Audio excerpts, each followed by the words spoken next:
the fire now, and the night is beneath us. Slowly we're burning out. Ooh, the tides are rising. Oh no, we can't cool down, 'cause the night is beneath us. You look like a ghost in the back of my mind.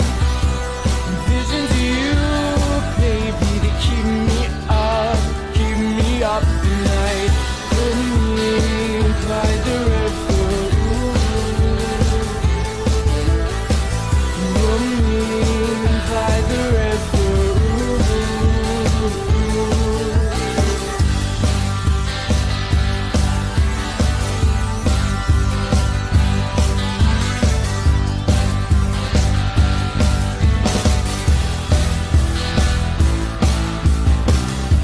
Thought I could map this town out on the back of my hand, but my compass cracked and the night is beneath us. Hey you, lazy lover, what's on your mind?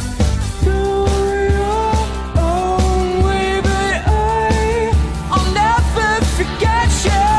You look like a ghost in the back of my mind. Visions of you, baby, to keep me up the night. For me by the river, for me by the river.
Song number 3 on today's MSI. There you have it. We're going to go straight to Mr. Sam Kelly first. Find out what he thought. Sam, what do you think of track number 3? I like the vocals. I just thought there was just too much going on in the background. I couldn't. It felt very disjointed between the vocals and what was going on between the drums and the other instruments and what were going on there. But I couldn't tell whether they were real instruments or synthesizers and things like this. I kept getting pulled to them when I wanted to actually listen to the vocals. Basically, that's what I found. I couldn't take about it. There was just too much going on, and there was no dynamics in the song for me at all. For me, this is the first one that really needs to be taken away and really needs to be thought about again. A rethink on it. As a song. Didn't do anything for me at all. All right. Except for the vocal. Okay. All right. Fair enough, Sam. I appreciate that. And Ian, what's your take on track 3? Yes, I actually think there's a really good song here. But that mix was just all drums, vocals, and synths. There was guitars and bass in there, but you really couldn't hear them in any sort of sense of form. I mean, and as it was, the drums sounded muddy. The bass was muddy and lacked any sort of clarity. The vocal mix was pretty cool. That worked. But until the synths came in, then they just washed over everything. There's some really good performances here. I did like the guy's voice. It's got, again, I think people were saying in the chat, Robert Smith, The Cure. And again, there's an element of the Killers in here for me as well, which I think we're hearing from a lot of bands at the moment, because it's that sort of modern sound, that modern retro sound, which people are trying to get. I mean, lyrically, it sounded quite fresh. There was obviously quite a strong arrangement there and some interesting parts going on. As Sam said, it did all seem to sort of sit up on one level dynamically. But I think that's really, because the mix was not done properly. It really needs concentrating on the mix. There are some good performances here. There's a good song here, and I think there's a very current song here. It's just mixed like that, it's going to go nowhere.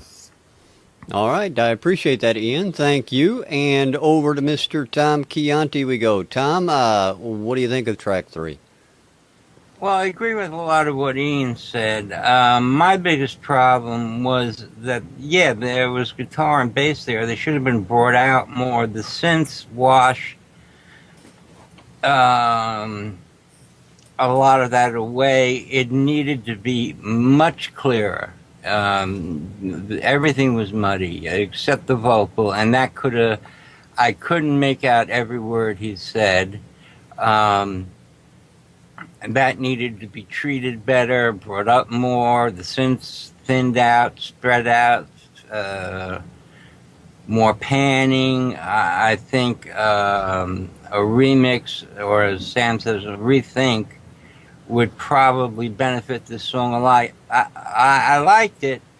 I liked the intro especially, but it didn't live up to its intro. All right. I appreciate that, Tom. Thank you. Now I want to take and introduce you to that track. That track is called The Night Beneath by GAC. So thanks for sending that track into Music Scene Investigation. And if you want to get your music heard in front of the panel, very easy to do. MusicSceneInvestigation.com. Submit a song at the top of the page. You'll find all the guidelines on how those songs need to be submitted. We'd like MP3 files under 5 minutes and radio friendly. The most important aspects of that. You can read it all at MusicSceneInvestigation.com. And gentlemen, we have a final task for you. After reviewing those 3 songs, you got to find out and decide upon a song of the week. So I'll let you argue it out amongst yourselves and figure it out. Firstly, I'd like to remind everyone to click on the Beer Witness button on the website and let us know their thoughts as well, where you get a chance to vote on best songwriting, best performance, and best mix and production from the songs you've heard on today's show. Very good. As for what I'm going to choose, I have no idea.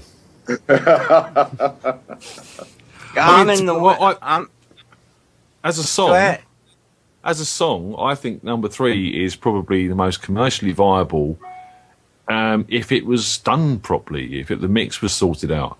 It seems to be the most modern, the performances were strong, but that mix totally throws it out. Number 2, again, there's a song there, but the mix is all over the place. And number 1, it's just... It seems like the songwriting on all of them is quite strong. There's a song there, but it's just not executed in a way that's sort of decidable on. For me, the song that stood out was track number 2. Overall, as I said, I have some issues with some of the things that were going on there, but overall, out of the 3, it stood out for me. Number 1, not at all. I don't think it's like somebody taking a very bad recorder in a pub and tried to record that. Yeah, try to get a song from that. Number 3. As I say, it's too much separation. I find, like the guys were saying, the synths were getting in the way. I like the guy's voice. It just needs a rethink, I think, taken away, and hopefully listen to some of the advice that was given from the people on this panel, hopefully, and come up with something else. So for me, the song that does it for me is number 2. All right. All right, I'm gonna throw a spanner in the works. I'm gonna go with number 3. Based on Sam's criteria, as I said, we really can't judge mixes against mixes this week. They are all in need of work. But from a song point of view, I probably enjoyed 3 the most. I liked the guy's vocal the most. It was emotive, and I think the song was the most contemporary out of the lot, if not mixed badly.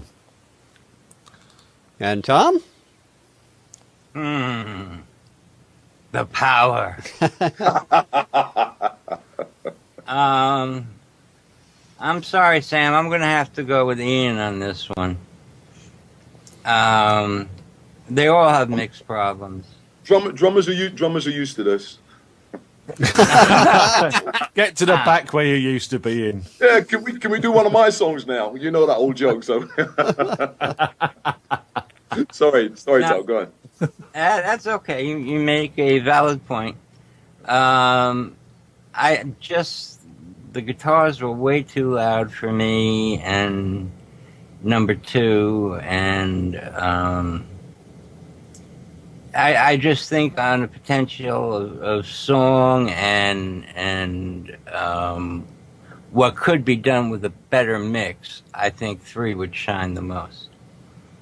All right. So there you have it. Unfortunately, Sam, you were overruled on this, but song number 3, The Night Beneath, by GAC, takes the Song of the Week spot today on MSI. And as always, I want to thank you, Sam, for being with us. A great treat to have you back in the panel chair. An absolute pleasure to be asked once again to be on the panel. Thank you, guys. Thanks for the invite. And I hope to do it again very soon. And want to remind everybody to go to sam-kelly.co.uk for everything that is Mr. Sam Kelly. Oh, and by the way, did I mention he was 5 times UK Drummer of the Year? So, excellent. Thank you very much, Sam. Ian, Tom, thank you as always, and everybody out in the audience for tuning in. Of course, you can see this show live every Sunday at 4 p.m. Eastern, 9 p.m. GMT. If you miss it, get it over on iTunes. You can watch it at MusicSceneInvestigation.com as well.